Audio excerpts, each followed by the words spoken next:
Thanks guys, my name is Pete Raymond. I have a company, Human Condition. We focus on really large global problems. And I've been a social entrepreneur most of my life without really knowing it until it was a term.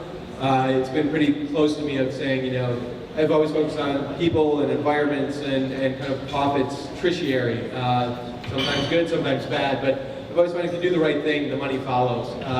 We put together a really interesting panel here. Some folks I know, some I don't know. And we're going to talk a bit about the divide in technology between social good and the traditional kind of startup tech economy and what that really means. What does it mean, you know, when you have 10 million bucks to put into a technology platform versus if you're bootstrapping something for 25 or 50 grand, not because you're bootstrapping to find additional capital and you have $10 million coming, you may have a $150,000 technology budget for your entire company for 3 to 5 years. What's that look like? You still have the same challenges, you have the same issues to deal with, and how can you get ahead when you're dealing in kind of such an interesting space where it's not necessarily about your valuation or a race to the exit. So I want to go through who we have on the panel. First I'll start from my far left to right. We have Blake, co-founder of the Dell Center for Entrepreneurship. Next to Blake, Sashka, and for full disclosure, Sashka's an upstairs neighbor of mine. And I was really fascinated when we first met what she was doing, building a crowdfunding and support system for cancer. And I'll let everyone do their own intros, but this will be very quickly. Alice is doing a really amazing kind of program with putting kids within environments so that they can learn and see firsthand how the real world works as a whole.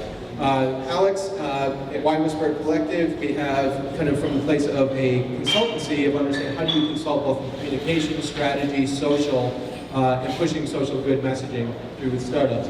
And David has a crowdsourced platform for messaging, Thunderclap. So I'll start on the far side. If we just do all of your guys' quick intros, try to keep it to a minute or less, and then we'll get into the conversation. Good. Blake Menifee, one of the founders for the Dell Center for Entrepreneurs. First, Jonathan, we love you. We don't hate you. We love you. Jonathan's been with us for a long time. Those are the type of companies that we're looking to invest time and resources in that are changing the world, that we're looking at things differently. Hi.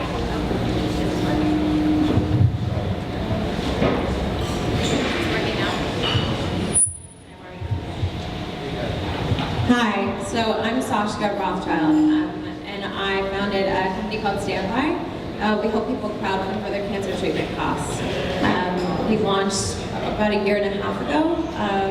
Sort of started with me losing my mom to brain cancer in high school, and then sort of this escalation of the healthcare crisis with 1 in 2 men, 1 in 3 women being diagnosed with cancer, and about 75 to 90% of them financially devastated based on that diagnosis. So we are trying to figure out a way to help people connect to direct and immediate support in a sort of beautifully designed and easy to use website. So.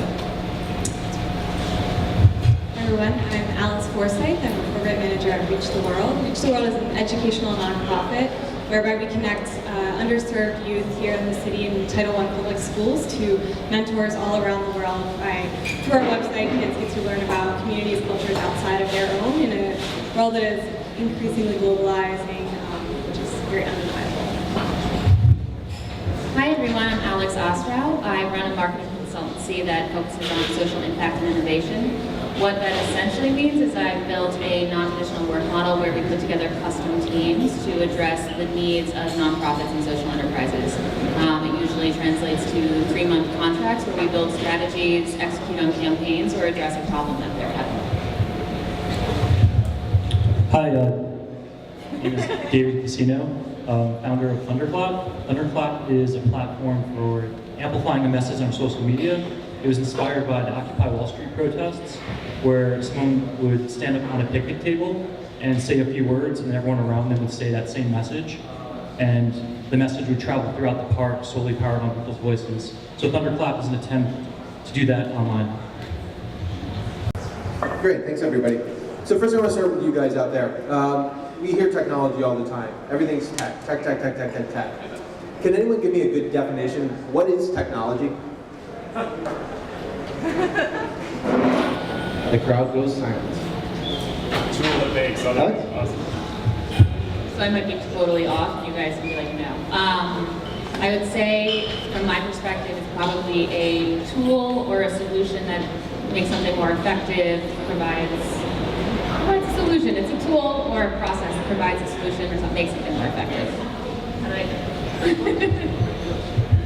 Anybody else want to take us up? I think that's a really good try. But I really disagree with you. Because there's an awful lot that has happened in the last 30 years in terms of technology that's garbage. Let's not state opinions fact. Fair enough? So the definition, as per the beautiful internet and otherwise, but from dictionary.com, an application of scientific knowledge for practical purposes, especially in industry. And it's obviously very wide-ranging as a whole. And kind of looking at what technology means when you're dealing with a lot of different ranges of both what resources are, timing, and who the audiences are. And I think understanding who audiences are is probably the biggest needed conversation at this point. Often we think of emerging technology as being very high cost. You know, something that maybe trickles down from a NASA technology, 30 years later ends up in your iPhone or your Dell tablet. And you know, when you think of that side and moving into a place of how can we get to low-cost emerging technology?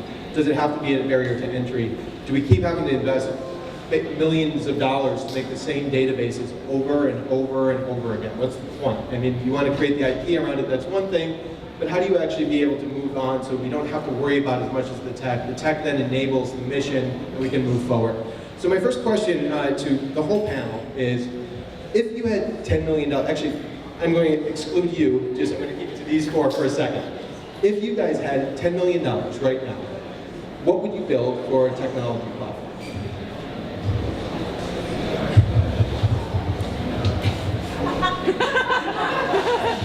So the first thing we do as investors, as entrepreneurs or otherwise, somebody comes to us for money. First question is not how much, it's what is it for? If we can't get a good answer, you never get a check. Just a note. You can tell me you don't like this idea too. I'm open to it. So this is actually something I am thinking about and I'm open to feedback on, but essentially in the nonprofit world, in the nonprofit world, I think very often it's hard because of overhead costs to really put together a strong marketing team. People don't like funds to be spent that way. Meanwhile, a strong strategy and understanding of your market research, competitors, et cetera, can really put you above so-called competition, get the funds that you really need. So one thing that I've been actually toying with that has to do with the software is building something that helps guide in an automated format nonprofits through how to do their market research, how to go through competitor analysis, you know, how to build out their content strategy, all of this into software. So it's a tech platform, and through that, then checks in with them on a regular basis, making sure that they're actually executing on the strategy that they set out. It would be a for-profit for a low subscription fee model, so that's a try. I don't think I'd need $10 million though. Take it. I'll take it.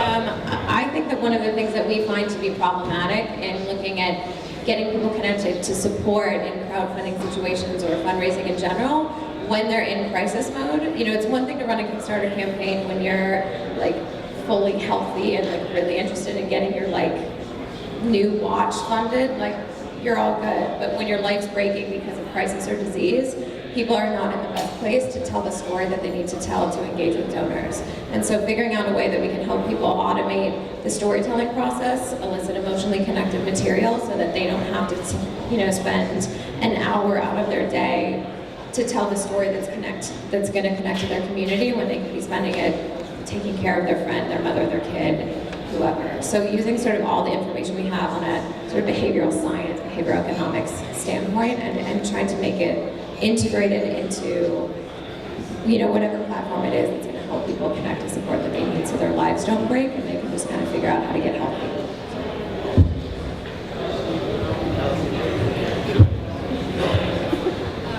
While I've never really delved into the development of any technological platform, what I can say is that in a lot of our schools across the city, we have a high level of inequity in the resources that are available to students, software and hardware. So finding a software solution that we can provide to our school classrooms to allow those students to make meaningful connections across the globe every single time. So most often our connections do not fail to occur because there is a technological breakdown.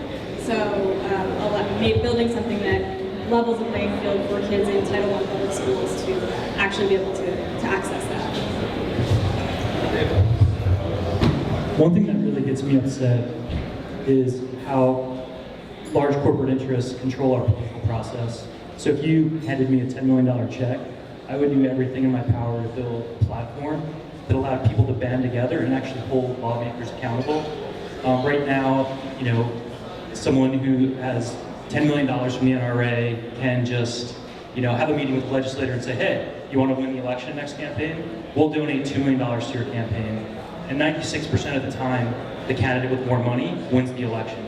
And that's totally corrupt and totally broken. And so if I could work on another idea outside of what I'm doing now, I would love to fix that problem. So what about what you're working on now? How would I use that to, I built the team out. Right now we're a bootstrap company. We have, it's 3 people total. And so I would hire people that are smarter and more effective than me to help really grow the platform. So building the team.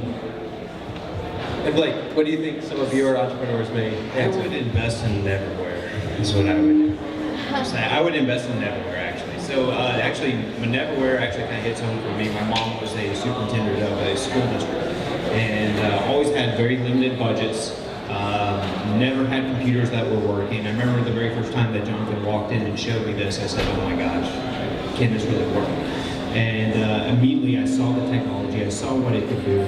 And really what it is giving technology back to people who have already invested in it before. And that's empowering. And I know he was joking about Dell hates us. We go back and forth with that a lot, but we have to change with the times also, and we need to look at new technologies that are enabling people and enabling human capacity. So. Great, thank you. So Dell was once a startup, tech startup. It's grown into a fairly large company as a whole. What year was Dell founded? 19, gosh, that was so long ago. Yeah, put me on the spot. 3, long time ago. Sorry about that. Thinking about, where, as the size of the company that it is now, you're starting an entrepreneurship program, or started an entrepreneurship program. How do you find a company like Dell, with the scale that it has, can connect to an entrepreneur who's just starting out? Yeah, so we actually, I think, is really ingrained in our DNA to be entrepreneurial-led, right? Michael, being the great entrepreneur that he was, has always kind of put that into our culture. We actually kind of see ourselves now, as we went private, as the world's largest startup. So we are now looking at our business to be more agile, to support our customers, and also at the same time, look at investing in technologies out there that are going to really change the way that we look at life. So I think for us today, it's kind of almost coming full circle for us with the privatization of really getting back to our entrepreneurial roots. Michael actually was just, I don't know if you know this or not, Michael yesterday was just appointed as the United Nations Foundation advocate for entrepreneurship globally. So what that really means is he's going to be working on initiatives outside of our country to really try to drive the right awareness, and also at the same time speaking with world leaders to really try to help foster that risk-taking passion that we have here in the States. Great, thank you. Sash, you strapped from the beginning, right? And you're a social entrepreneur, and you purposely became a for-profit. Can you explain a little bit about the choice to do so and your challenges building tech as being a bootstrapped social good for-profit? Yeah, I think that, I waffle whether or not that was a smart or terribly disruptive decision every day, so that's my hold harmless. But, I was sort of able to be really lucky in the sense that I took basically all of my savings, and with my co-founder, who's my husband, who's a creative director, was able to sort of bootstrap the shit out of, what we built. I think one of the reasons why we decided to be for-profit was that I really think that having a sustainable business model where you can sort of fund your business and not have to spend 90% of your time fundraising will allow us to make a better product, a more effective product, a more agile product. Some of the things we run up against, though, is that, we have a double bottom line. And in the startup community, like this divide between social good and the startup community is that the startup community is generally funded by VCs who are generally white men, and they're generally funding companies that are people who are sort of in that similar space. And they're looking for WhatsApp exits or Instagram exits or exits that I might not necessarily sort of be able to give. So, it's tricky that way, but, if you can kind of get over the hump, I think being sustainable is better than having to worry about where your next dollar is coming from. So, Can you guys speak to that from your experiences? I'm having a lot of trouble hearing. Guys, could we kindly ask everybody to just keep it down and back? Thanks very much. Shut up. Who'd like to go? I think I was in a very much similar situation. There is the Taproot Foundation, which we were talking about earlier, that does provide services pro bono that in many instances could be very similar to what I do. For me, I came from a for-profit background, I came from an agency background, and I just reached a point where you look around the world and you see that every single one of us have causes that we care about. I can go anywhere, I can go to a bar, I can travel. Everyone, when I say I work for changing something, they have something they care about. And I didn't feel that I could do well by my clients if I was constantly focusing on how to fundraise to support the initiatives that I was trying to do. I also think that there's a larger discussion around how do you make nonprofits sustainable through their financial modeling, and how do you bring this social enterprise model to the nonprofit world. And I mean, our culture revolves around money. Like, we have to acknowledge that. So if you can find a way where you are charging and there is money keeping a long-term sustainability around your business or around your nonprofit, then you're guaranteed long-term impact. And I can speak to that a little bit. So Reach the World is 15 years old, and having to continually find streams of funding each year, making programming new and exciting is challenging. You do devote a lot of time to that, but finding ways with good board members, good strategic corporate partners who can help you establish a relevant, successful, something that your partners feel is viable, that they can actually access these different price points that you can charge. They feel they're buying in. You feel you're getting your money enough from them to continue this program, that you can exhaust those funds or your grants and continue the program later. So it takes a combination of people, and definitely not just internally. You need to bring external voices into that.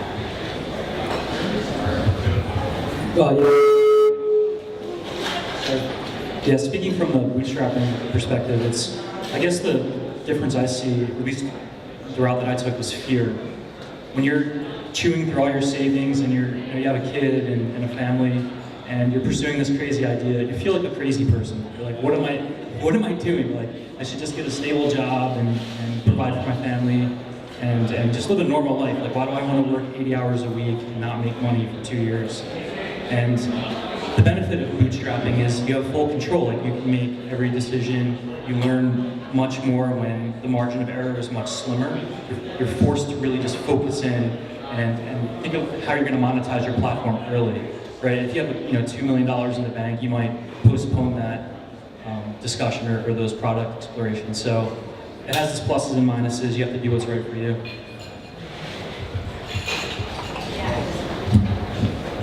One thing that has just sort of come up is being tricky, and that we're sort of faced with right now, is that it's amazing to bootstrap so that, again, like you said, we're sort of in control of what we're doing, which is really important to me. But being able to focus on sort of ROIs that are not financially tied. I have ROIs for Standby that have nothing to do with how much money someone raises, but how much emotional support someone's connecting to.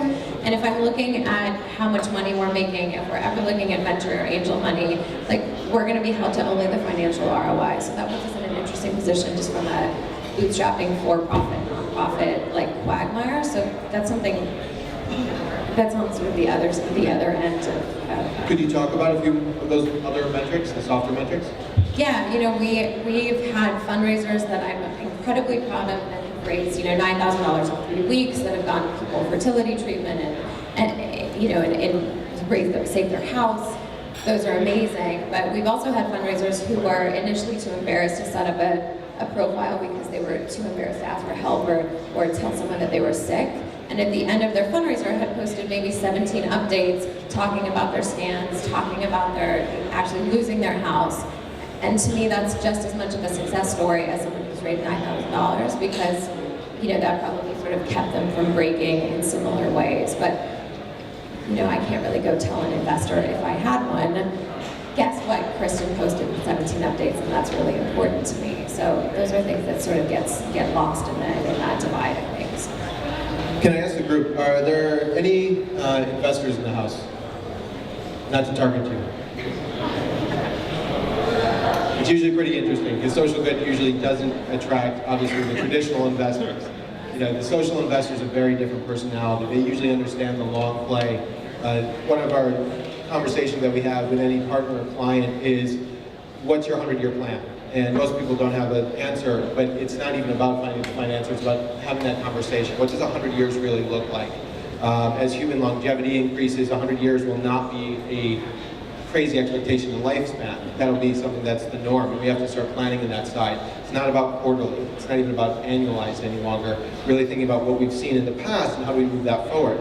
Bringing it back to from kind of the topic from the divide standpoint and thinking of when you're a social good entrepreneur, you get out of bed every day, you have usually this same drive that any other entrepreneur has, but you're at a certain point held to a higher responsibility than investors or other funding. You're held to the responsibility for our people and our planet and what that actually means and convincing others to on board with you.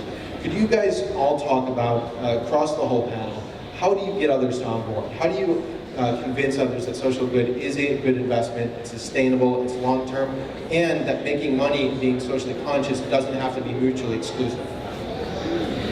So has anyone seen that show Silicon Valley yet? Anyone seen that? Okay. So I was thinking about this on the way over here. Remember that very first opening scene where he does the speech, he says, we're changing the world with a marketing integration platform and blah, blah, blah, and he says, no, but seriously, I want to change the world. I think that actually there's some truth to that. And what I mean by that is I think every entrepreneur wants to do good in this world. And it's not just about what they're working on today. But to your point, I think it's working that network and that people that you're associated with, right? I think it's something that my dad told me a long time ago is don't do business with people you can't have it with a handshake, right? And that means a lot because you don't have to. And looking for those right people who have that same passion, that same objective to really do something that's different, it means a lot, and those are the people you should be working with. Saj? Just go right down the line. Go down the line. Make it easier with the mic anyway. So I think that for me, it's not unfortunately all that hard because I deal in the cancer space and basically everyone is getting it. So, you know, I have these weird moments that are actually really, meaningful for me where I'm having kind of like a crappy day and I have to like run to the bank and like deal with some amazing scenario at the bank, and it's like my business banker's mom just died of breast cancer, and the woman who prints my business cards in California just survived breast cancer, and my lawyer's son had leukemia. And so for me, my interactions are with people that on a day-to-day basis are dealing in the space that I'm sort of dealing with. And so I think I have a leg up in that sense because, you know, the sense of empathy you can have for something you've experienced is clearly higher than something that feels like across the globe and something that you're unfamiliar with, which I can imagine would be harder for you. So it's not that hard for me. Convincing people that it's worth investing in, though, it's a completely different story. There's a big disconnect between, wow, that's a really big problem, I'm so glad you're working on it, and like, here's some money. They're like, keep going, great, bootstrapping, nice work. That's generally where it ends. So. I think for our nonprofit, there is a clear difference in equity and opportunity for kids in public schools and private schools or higher tier schools, for example, and that is something that leads to some kind of aspirational gap in these kids, and that's undeniable. So trying to relay that picture and making that very, very clear, and showing and indicating that what we do and how we do it can change that situation and create a more level playing field is a strong, powerful message that we can. Can you talk about a few examples? Yeah, sure. So, you can see in, a lot of higher income students they might come from a family that international exposure, international travel, parents who work in international global finance, for example. These types of predispositions are part of their daily life, and it's just being absorbed in ways that perhaps are really unrecognized, but it's, their global predispositions is completely different than the student who is growing up at, 176 in Grand Concourse and perhaps doesn't ever travel outside of, it's a great neighborhood, love it over there. But, not always are they traveling outside of their own community, are they connecting with people in this way? And we know that 1 in 4 jobs now are including some type of international cross-cultural understanding, which is inherent in college access, in job access. And so making sure that these students at 176th Street in Grand Concourse can, compete and can be on that same level playing field. So, what our program delivers is the opportunity to begin to gain those predispositions and to close that gap. So I think my personal satisfaction is very much like Sasha's, but not as specialized. So you're very focused on cancer. My clients are all over the map. And what I think I personally find most value in is the fact that I am constantly learning and meeting with strangers on a weekly basis, finding new models for how they're creating a change and who they are feeling impacted by. As far as the conversation when you're trying to sell someone that doesn't see the benefit of social impact, that has been something I've been struggling with for much of my life. My dad actually was the first one I came to him saying, I want to quit my job, I want to do something that matters. And he goes, what does that mean? And I was like, it's the most basic statement that could possibly be. I want to do something that matters on a larger societal scale. And he has a venture background, so I think it was talking to him and trying to start argue the financial benefits to him. So looking at sustainability, for example, and this is not a specialty of mine by any means, but there's a lot of money that long-term can be saved by going solar. That is a positive impact. Looking at how your hiring practices are, very often, there's a lot of nonprofits and for-profits that are now building training programs for prisoners or for victims of domestic violence. Generally, these are people that have much less experience than others. They come in at a lower point. I'm not saying advocating for like a lower salary level. I'm not advocating for that specifically as a benefit, but you can make a financial argument around that. And then just in general, today's consumer is much more conscious, and we are going towards that more and more. You look at the people in the room today, these are all really smart entrepreneurs, founders, innovators. You guys are all caring about something, and it's just spreading. When I talk to my friends, they care about where their clothes are coming from. So there is a big potential financial revenue stream coming from being smarter about how we're going about businesses. Yeah, definitely. It used to be that corporate social responsibility was an afterthought. You're a brand and you want to get some good PR, so you donate to a charity or you host a big event and there's some sort of external benefit. But now it's changing where the actual social benefit is baked into the product. You're not really selling a product, you're selling an experience. And if part of that experience is knowing that, hey, by buying these shoes, someone else in the world is going to get a pair of these shoes, it changes the equation. And so to be competitive now, it's almost, you have to have an impact. It's not just an afterthought that you do to get good press. Great, thank you. But as you, Blake, how does Dell, with its resources, its reach, everything from political to financial, global, how does Dell help a bunch of young entrepreneurs doing the right thing and not from just face value, really help them? So when we started this program, there was one thing that we were very conscious of, which was really authentically reaching out, rolling up our sleeves and helping, right? We didn't want this to be, to your point, a PR brand campaign. We wanted to make sure that we were pulling in time, resources, money, whatever it was. So you touched on a couple things like the solar power, right? And not even externally, I think even internally within Dell, it's 100,000 people, right? There's 100,000 people who want to do good in this world. So there's a big focus on entrepreneurship. We had a couple people in our Europe location were talking about how do we actually get classrooms out to Africa, right? These African kids that, it wasn't the technology piece, it was the electricity piece.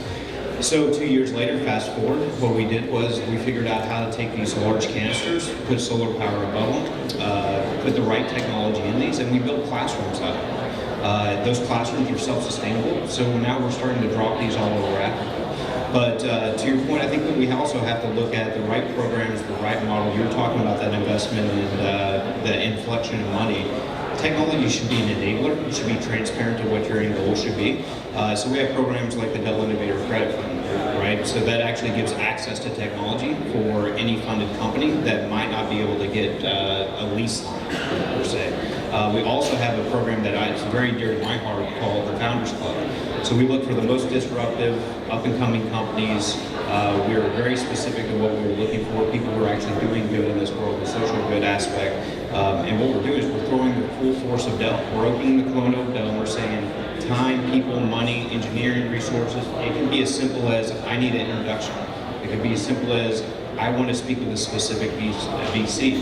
But we feel like it's our social responsibility to actually be able to step in and walk beside you into these meetings instead of having you have to bang down that door for the next 6 months, right? So, and I say the power of Dell, but I think just Dell as its entity can really help a lot of people just being there with you. Great. Thanks, everybody. I really appreciate it. Are we going to open up for Q&A?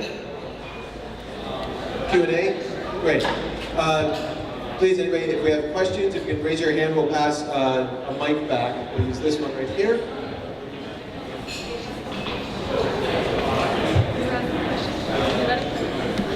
Questions? Any questions?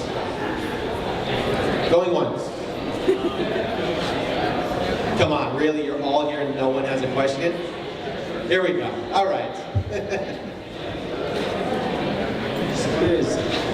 Hello. I'm sorry, I don't know your name, sir, but from Thunderclap. We're doing a campaign on your platform right now with the U.S. State Department. And ironies aren't lost that you actually started this idea through Occupy. But either way, it's having a huge impact, and it's been really remarkable. And we're seeing the value of it. But I'm just curious if you could tell one story about how that kind of affected you. And because we have a few people that are working in that space, maybe you could tell one from the cancer side as well. Yeah, absolutely. The first time I really saw what people could do when they banded together, that really inspired both myself and the team. There was a young woman dying of cancer in the UK, and she wasn't going to make it, but the family wanted to do something to make her life meaningful. So they created the Thunderclap in this case to get people to register to be bone marrow donors. And so, awareness is one thing, but does that lead to actual impact?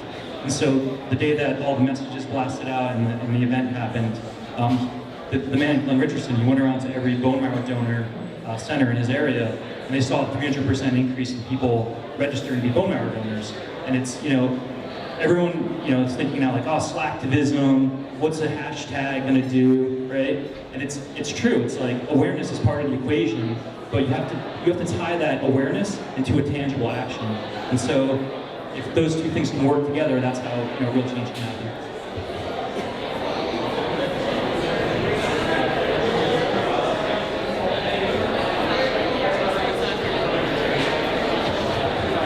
So what we're going to do, we're going to wrap right now. I encourage everybody to continue a conversation. If you're interested, meet everybody, learn what they're doing. We're kicking off Northside tomorrow with the Innovation Fest. I hope to see you all there. I'm doing a 1:30 session on 3D printing and the future of customization. I'd love to see everybody. Scott and Dan, thanks very much for all of this. Have fun, grab a drink. Thanks very much, Dell, and we'll talk to you soon. Have a good night.